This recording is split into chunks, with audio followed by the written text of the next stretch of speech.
નામદાર સુપ્રીમ કોર્ટના chief justice Chandrachud અને એમની 7 જજોની બેન્ચ દ્વારા 1 ઓગસ્ટ 2024ના રોજ જે ચુકાદો આપ્યો છે, જે સંવિધાનમાં આરક્ષણની જે સંવિધાનમાં અનુસૂચિત જાતિ અને જનજાતિ માટે આરક્ષણના પ્રાવધાન છે, ત્યારે આ બેન્ચના ચુકાદાએ એવું જણાવ્યું છે કે ક્રિમિલેયર અંતર્ગત રાજ્ય સરકારો જ્ઞાતિઓના વર્ગીકરણ કરીને અને અનામત આપી શકે છે। ત્યારે આમ કરવાથી જે બંધારણના મૂળ હેતુ છે, સિદ્ધાંતો છે, એનું ઉલ્લંઘન થશે।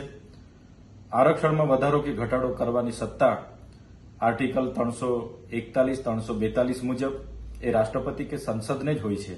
ત્યારે રાજ્ય સરકારોને આવા અધિકારો આપવાથી આવનાર દિવસોમાં અમુક ચોક્કસ જ્ઞાતિ, પેટા જ્ઞાતિઓને પોતાના તરફ લેવા માટે અમુક વૈમનસ્ય ઊભું કરવામાં આવશે, જેના લીધે વર્ગ વિગ્રહ પણ થશે।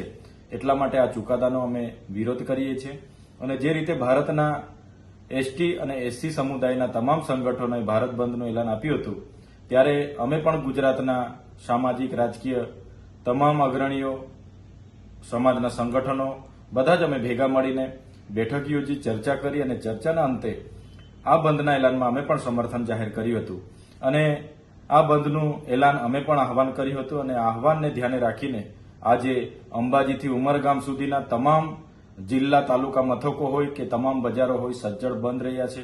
ત્યારે આજે આદિવાસી સમુદાય હોય કે તમામ સમુદાય વર્ગના લોકોનો આ પ્રસંગે એકતા બતાવવા બદલ અમે સૌનો આભાર માનીએ છીએ અને જ્યારે પણ સંવિધાન અને આરક્ષણની વાત હશે, ચોક્કસ આવી જ એકતા આવનાર દિવસોમાં પણ અમે બતાવીશું અને સૌ એક સાથે રહીને સંવિધાન બચાવવા માટે આગળ લડીશું। અને આજે જેમણે પણ સ્વયંભૂ સ્વેચ્છાએ બંધ પાડીને સહકાર, સમર્થન આપ્યું છે, એમનો આભાર માનીએ છીએ। ધન્યવાદ।